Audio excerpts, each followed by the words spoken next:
사사기 3장 7절에서 11절 말씀입니다. 제가 봉독하도록 합니다. 이스라엘 자손이 여호와의 목전에 악을 행하여 자기들의 하나님 여호와를 잊어버리고 바알들과 아세라들을 섬긴지라. 여호와께서 이스라엘에게 진노하사 그들을 메소보다미아 왕 구산 리사다임의 손에 파셨으므로 이스라엘 자손이 구산 리사다임을 8년 동안 섬겼더니 이스라엘 자손이 여호와께 부르짖음에 여호와께서 이스라엘 자손을 위하여 한 구원자를 세워 그들을 구원하게 하시니 그는 곧 갈렙의 아우 그나스의 아들 온니엘이라. 여호와의 영이 그에게 임하셨으므로 그가 이스라엘의 사사가 되어 나아가서 싸울 때에 여호와께서 메소보다미아 왕 구산 리사다임을 그의 손에 넘겨주심에 온니엘의 손이 구산 리사다임을 이기니라. 그 땅이 평온한 지 40년에 그나스의 아들 온니엘이 죽었더라. 사사기 묵상 5번째 시간입니다. 오늘은 사사 온니엘에 대한 이야기입니다. 온니엘은 하나님이 세우신 첫 번째 사사입니다. 당연하게 온니엘의 이야기는 사사기에 처음 등장하는 사사의 이야기입니다. 그래서 온니엘의 이야기의 구조는 앞으로 나올 사사들의 이야기를 서술하는 구조의 형식을 보여줍니다. 도표를 보시면 나오는 것처럼 먼저 이스라엘이 악행을 저지릅니다. 오늘 말씀 속에 이스라엘 자손이 여호와의 목전에 악을 행하여, 그런데 이렇게 악행으로 시작된 이스라엘의 악은 우상 숭배로 이어집니다. 여호와를 잊어버리고 바알들과 아세라들을 섬긴지라. 이러면 하나님께서 이제 이스라엘을 향하여 진노하십니다. 여호와께서 이스라엘에게 진노하사 그리고 그들을 이방에 넘기십니다. 그들을 구산 리사다임의 손에 파셨으므로 이스라엘 자손이 여호와께 부르짖음에 이스라엘 자손은 고통을 견디지 못하고 하나님께 부르짖게 됩니다. 그러면 하나님께서 이제 누군가를 세우십니다. 여호와께서 한 구원자를 세워 구원하게 하시니 이제 그가 사사가 됩니다. 그가 이스라엘 사사가 되어 그리고 그렇게 세워진 사사는 승리를 가져옵니다. 온니엘의 손이 구산 리사다임을 이기니라. 그렇게 사사가 승리를 가져오게 되면 이스라엘은 그 결과로 평화를 누립니다. 태평한 시절을 맞이하게 됩니다. 그가 사사가 된 지 40년에 그리고 사사의 죽음이 기록됩니다. 그나스의 아들 온니엘이 죽었더라. 이러한 공식으로 사사기는 진행되어집니다. 뒤에 이어지는 다른 사사들의 이야기는 이 형식을 따르지만 10가지 항목이 모두 등장하지는 않고 사사들에 따라 서로 다른 항목이 몇 개씩 빠져 있기도 합니다. 하지만 사사들의 이야기를 이렇게 도표로 정리해서 보면 모든 사사들의 이야기가 이 형식 안에서 서술되고 있고 설명되고 있습니다. 다시 온니엘의 이야기로 돌아오도록 합니다. 이스라엘이 여호와의 목전에 악을 행하였습니다. 그리고 이스라엘의 악행은 자기들의 하나님 여호와를 잊어버리고 바알들과 아세라들, 우상들을 섬기기까지 했습니다. 이에 하나님께서 이스라엘을 메소보다미아 왕 구산 리사다임의 손에 파셨습니다. 여기서 리사다임이라는 단어는 두 배나 악하다라는 의미를 담고 있습니다. 아마 이스라엘이 붙인 별명일 것입니다. 이스라엘이 자신들을 지배하는 통치자가, 압제하는 압제자가 두 배나 악한 압제자라고 별명을 붙였으니 그들의 고통이 심히 컸다는 의미입니다. 이렇게 고통을 견딜 수 없게 되자 이스라엘이 하나님께 부르짖었습니다. 리사다임의 지배로 가중되는 고통에 자신들이 이 문제를 풀어갈 능력이 없음을 인정한 것입니다. 섬기던 우상들을 떠나 하나님께 엎드린 것입니다. 하나님의 도우심을 구하며 하나님께 부르짖었습니다. 이에 하나님이 한 구원자를 세우셨습니다. 온니엘을 사사로 세워 이스라엘을 구원하게 하셨습니다. 그렇다면 하나님이 세운 온니엘은 어떤 사람이었을까요? 온니엘의 이야기 구조가 앞으로 나올 사사들의 이야기의 구조적인 틀을 만들어 주었다라면 하나님이 처음 세운 사사 온니엘은 사사들에 대해 하나님이 생각하시는 무엇을 보여주신 것이 아닐까요? 오늘 온니엘을 통해 이런 것들을 생각해 보려고 합니다. 출애굽한 이스라엘이 가데스 바네아에서 12명의 정탐꾼을 보낸 것은 잘 알려진 이야기입니다. 그리고 그 정탐꾼들이 돌아와 보고를 할 때 10명의 정탐꾼들은 눈에 보인 것을 토대로 겁에 질린 두려움의 보고를 하였고 오직 여호수아와 갈렙 두 사람만 하나님께 인정받는 믿음의 보고를 했습니다. 이 보고를 들은 이스라엘은 믿음이 현실에 눌려 그들 앞에 자신들이 메뚜기 같다는 말에 겁을 먹고 가나안을 두려워하다가 하나님의 진노를 당하게 되었습니다. 그 결과 이스라엘은 40년 동안 광야에서 살아야 했고 이스라엘 백성들 중에 20살 이상의 장년은 가나안에 들어가지 못하게 되었습니다. 오직 두 사람 여호수아와 갈렙만 20살이 넘은 장년 중에 가나안 땅에 들어가도록 허락받았습니다. 이렇게 두 사람이 하나님 앞에서 인정받는 믿음의 모습을 보였지만 이후의 삶에서 두 사람은 서로 다른 모습의 삶을 살게 되었습니다. 여호수아는 그 후로 이스라엘의 군대를 앞서서 이끌다가 모세가 죽은 후 이스라엘을 이끄는 지도자가 됩니다. 하지만 갈렙은 역사 속에 묻혀버린 것처럼 38년 광야 생활 가운데 전혀 등장하지 않고 살아가게 됩니다. 능력의 차이 때문인가 싶지만 가데스 바네아에서 갈렙은 여호수아보다 더 열정적으로 백성들을 설득하던 사람이었습니다.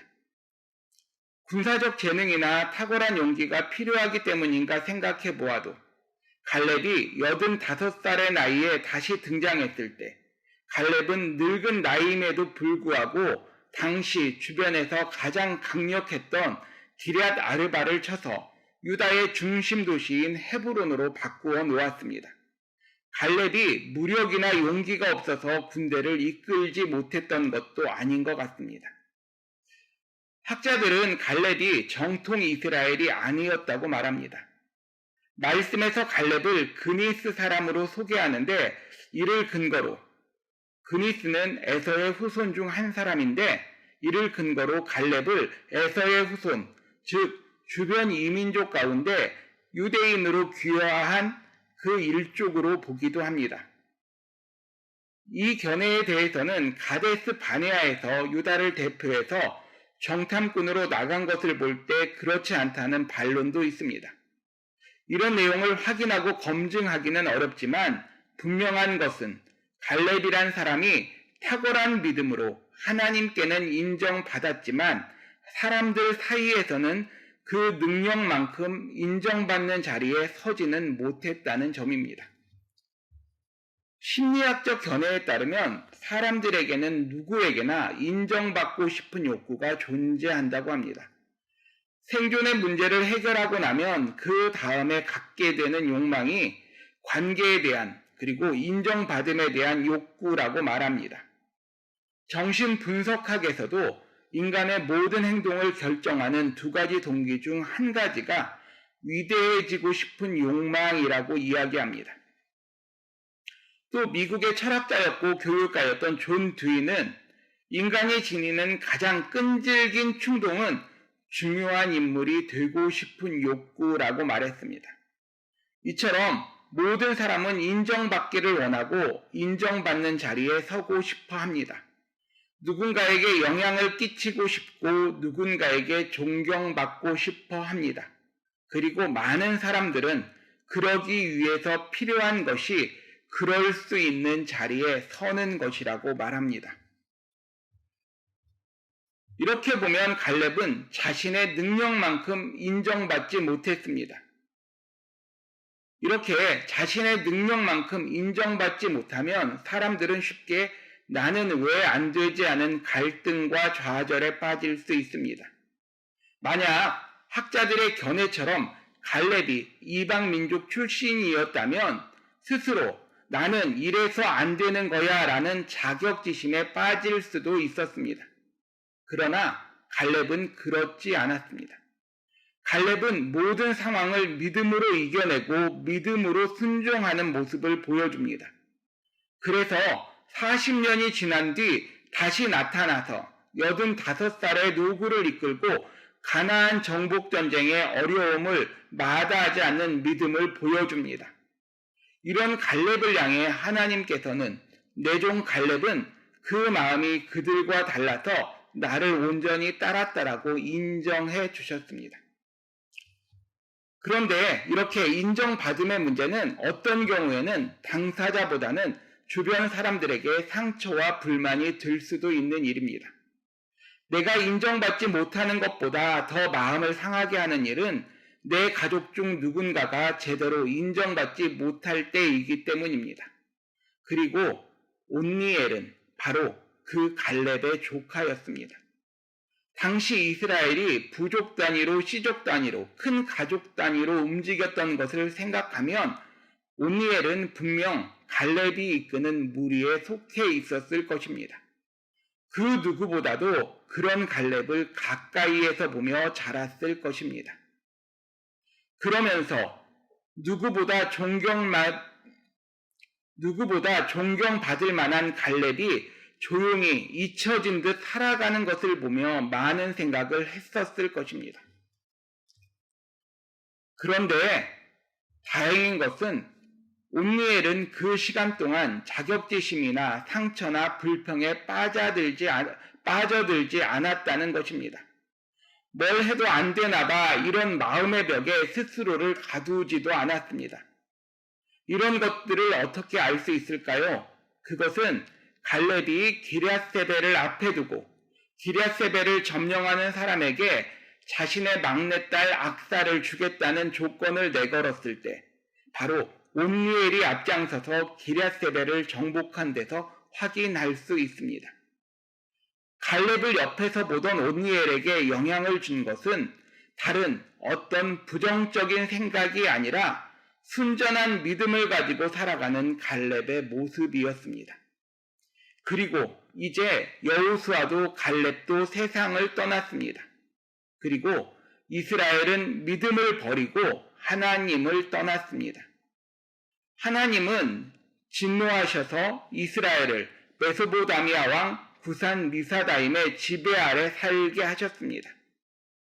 견디지 못한 이스라엘이 고통 중에 하나님께 부르짖자 하나님은 한 구원자를 일으키십니다.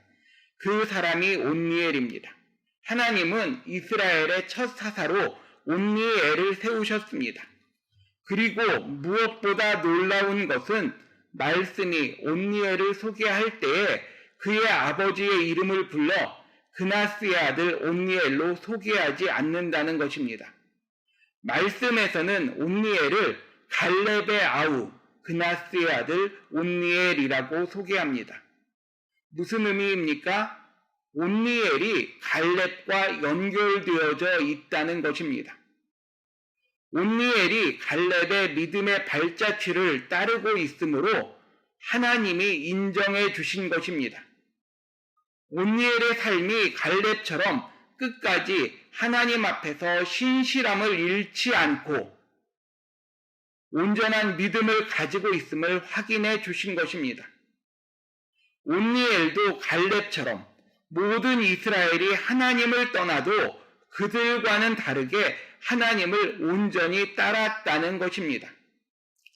실제로 온니엘의 삶을 떠올려 보면 더욱 그렇습니다. 지금은 온니엘이 큰아버지이자 장인이 된 갈렙의 부름에 믿음으로 반응해서 기럇세벨에서 싸운 지 30여 년이 지난 시기입니다. 어떻게 보면 온니엘에게도 아무리 믿음으로 살아내도 역시 아무도 나를 알아주지 않는다고 생각할 만한 상황입니다. 아니, 이제 온니엘의 나이는 중년을 훨씬 넘겼을 것입니다. 그러면 이제는 열정이 식어서 선뜻 아무것도 하지 않으려 할 수 있는 나이입니다. 이제는 일을 벌이기보다는 남은 인생을 잘 정리해야 되겠다고 생각할 수 있는 나이입니다. 그러나 온니엘은 그렇지 않았습니다. 85살의 나이에도 분명한 믿음을 보였던 갈렙을 통해 배웠던 온니엘은 어두운 시대 속에서도 분명하게 빛나는 믿음을 가지고 있었습니다. 영적 암흑 속에 놓인 이스라엘을 위해 하나님께서 구원자를 찾으실 때 한눈에 들어올 만큼 선명하게 빛나는 믿음을 가지고 언제나 있던 그 자리에 서 있었던 사람이 온니엘입니다. 이것이 하나님께서 온니엘을 첫 사사로 세우신 이유일 것입니다. 하나님께서 사용하시는 사람들은 이렇습니다. 아무도 보지 않는 곳에 두어도 누구도 관심 갖지 않아도 관계하지 않고 그저 나를 지켜보시는 그 하나님을 생각하며 묵묵히 열심을 내며 살아내는 사람. 인기를 누리고 유명세를 누리는 사람들의 환호하는 세상 속에 살더라도 하나님을 위해서라면 그 무엇이라도 내려놓을 수 있는 그 사람을 하나님은 사용하십니다.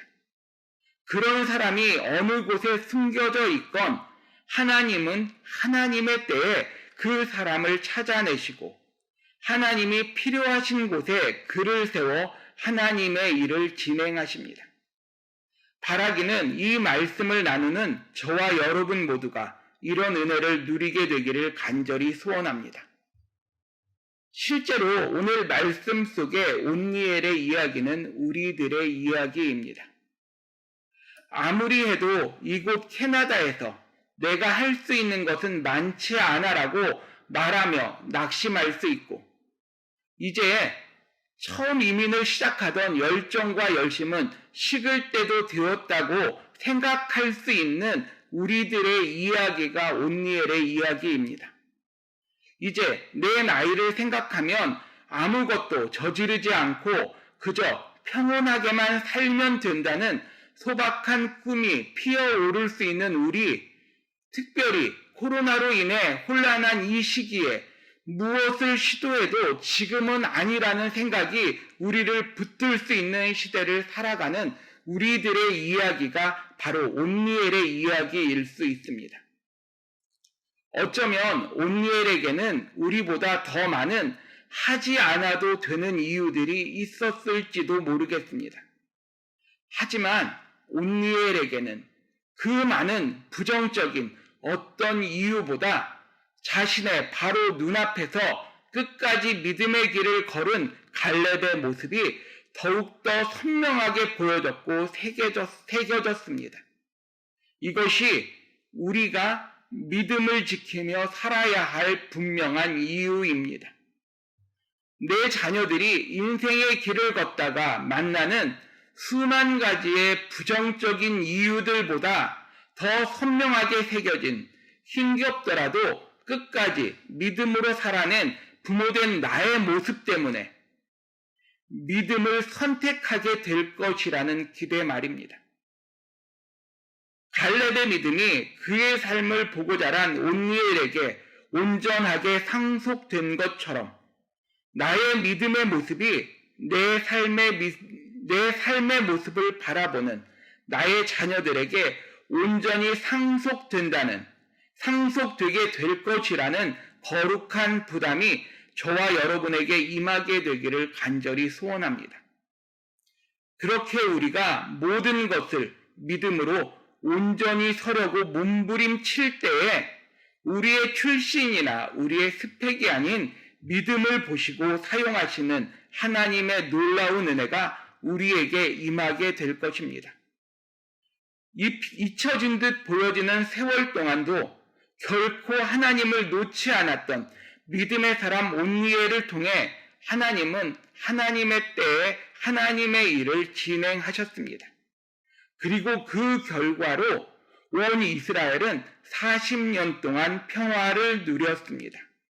그리고 적어도 온니엘이 살아있는 그 시간 동안 이스라엘은 겉모습만이라도 하나님 앞에 머무르는 믿음의 모습을 간직할 수 있었습니다.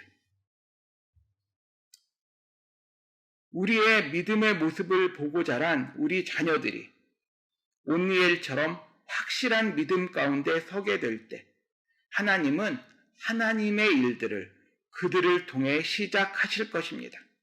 하나님의 일들에 그들을 분명하게 사용하실 것입니다.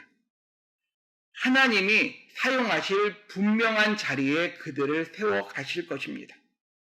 그들을 통해 하나님이 일하실 때에 세상은 그들을 통해 하나님의 영광을 보게 될 것이고 이 땅 위에는 그들로 인해 하나님의 평화가 임하게 될 것입니다. 이러한 일들을 꿈꾸며 오늘 우리들의 삶의 자리에서 온전한 믿음을 지켜내는 저와 여러분 되기를 간절히 소원합니다.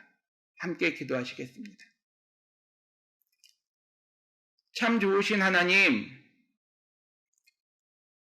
믿음으로 산다고 말하지만 정작 내 삶 가운데 믿음보다는 눈에 보이는 다른 이유를 핑계 삼아 그러한 핑계들 뒤로 숨을 때가 너무나 많이 있었음을 주님 앞에 고백합니다.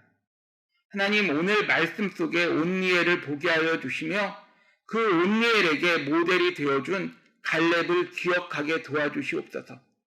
갈렙이 알려지지 않아도 묻혀진 듯 보여도 끝까지 믿음의 경주를 멈추지 않았을 때에 하나님께서는 그 갈렙을 통하여 영향받은 온니엘을 온전한 믿음으로 세워 가셨고 그를 통하여 하나님의 일을 이루어 가셨음을 보게 됩니다. 하나님, 내가 있는 삶의 자리에서 다른 것들이 아닌 하나님만 바라보는 믿음 분명히 갖게 도와주시며 하나님을 바라봄으로 묵묵히 견뎌내고 이겨내는 믿음의 자리에 서게 하여 주시옵소서. 그럴 때에 세상 그 누구도 몰라주더라도 하나님은 나를 기억하시며 무엇보다 나의 삶을 보고 자라는 나의 자녀들은 이것이 선명하게 새겨져서 그들의 인생에 분명한 지침이 된다는 것 기억하게 도와주시옵소서. 그들을 생각하며 마음에 거룩한 부담 품게 하여 주시고 그들을 생각하며 온전한 삶의 자리에 서려고 몸부림치는 저희 모두 되게 하여 주시옵소서. 그렇게 살아갈 때에 하나님이 원하시는 때에 원하시는 자리에 우리 자녀들을 온전히 세워가실 수 있음을 믿음 안에서 기대하게 도와주시고 그와 같은 일들을 통하여 하나님의 나라가 확장되어지며 하나님의 평강이 이 땅 가운데 임하게 될 것 소원하며 기도하는 저희들 모두 되게 하여 주시옵소서. 오늘도 우리 안에 하나님의 나라를 꿈꿀 수 있도록 도우시며 우리들의 삶을 붙들어 주시는 예수 그리스도의 이름으로 기도드립니다. 아멘.